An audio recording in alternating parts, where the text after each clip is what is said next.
अऊज़ु बिल्लाहि मिनश्शैतानिर्रजीम। बिस्मिल्लाहिर्रहमानिर्रहीम। अल्हम्दुलिल्लाहि रब्बिल आलमीन। अस्सलातु वस्सलामु अला सय्यिदिल अंबियाइ वल मुरसलीन व अला आलिहि त्वय्यिबीन व अस्हाबिहि त्वाहिरीन। अम्मा बाद फ़अऊज़ु बिल्लाहि मिनश्शैतानिर्रजीम। बिस्मिल्लाहिर्रहमानिर्रहीम। मोहतरम सामईन कराम, अस्सलामु अलैकुम व रहमतुल्लाहि व बरकातुहू। इस्लामिक पाथ ऑफिशियल चैनल के तमाम देखने वालों और तमाम सुनने वालों को इस्लामिक पाथ ऑफिशियल चैनल पर खुशामदीद कहता हूँ, और इसके साथ मैं ये उम्मीद करता हूँ कि तमाम दोस्त अहबाब खैर आफ़ियत से होंगे, और अल्लाह ताला की बरगाह अक़दस में दुआ करता हूँ कि अल्लाह ताला तमाम दोस्तों को खुशियाँ नसीब फरमाए। आमीन या रब्बल आलमीन। इसके बाद मोहतरम नाज़रीन कराम, हमारा आज का वजीफ़ा उन ख़वातीन के लिए है, उन इस्लामी बहनों के लिए है कि जिनको हमल होने के बाद उनका हमल कायम नहीं रहता, हमल होने के बाद बार बार हमल ज़ाया हो जाता है या गिर जाता है।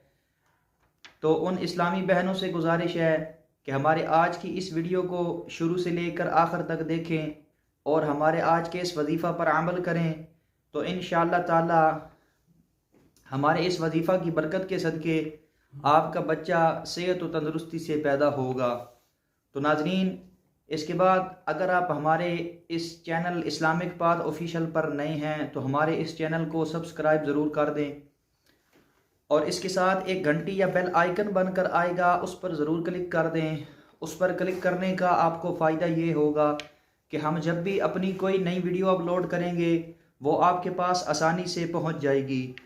इसके बाद मोहतरम नाज़रीन कराम, अपने किसी भी सवाल के जवाब के लिए हमें कमेंट ज़रूर किया करें। इंशाअल्लाह ताला आपके हर सवाल का जवाब ज़रूर दिया जाएगा। तो नाज़रीन, चलते हैं हमारे आज के वजीफ़ा की जानिब।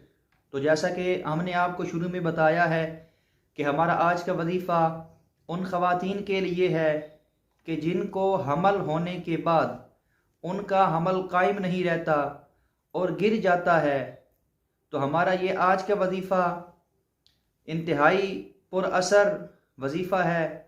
तो तमाम इस्लामी बहनों से गुजारिश है कि इस वजीफ़ा पर अमल करें, इंशाअल्लाह ताला आपको इससे बहुत फ़ायदा हासिल होगा। तो चलते हैं आज के वजीफ़ा की तरीके की जानिब। आपको वजीफ़े का तरीका बताता हूँ, तवज्जो के साथ समाअत फरमा लें।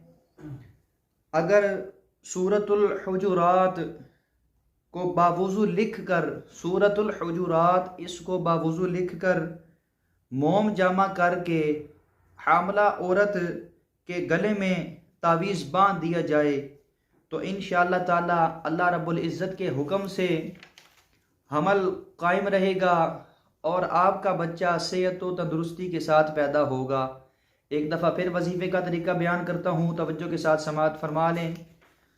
अगर सूरतुल हुजुरात को बावुज़ू लिख कर मोम जामा करके इसका तावीज़ बना के औरत के गले में पहना दिया जाए, तो इंशाअल्लाह ताला इस सूरत की बरकत के सदके हामला औरत का हमल कायम रहेगा और उसका बच्चा सेहत व तंदुरुस्ती के साथ पैदा होगा। तो नाजरीन, ये था हमारा आज का वजीफ़ा। उम्मीद करता हूँ कि आपको पसंद आएगा। अगर ये पसंद आए तो इसको लाइक और शेयर ज़रूर करें, क्योंकि अच्छी बात को दूसरों तक पहुँचाना सदका जारिया है। इसके बाद नाजरीन, वज़ाइफ़ की चंद शराइत व ज़वाबित हैं कि जिनके बारे में आपको इल्म होना इंतहाई ज़रूरी है। नंबर 1, नमाज की पाबंदी करना।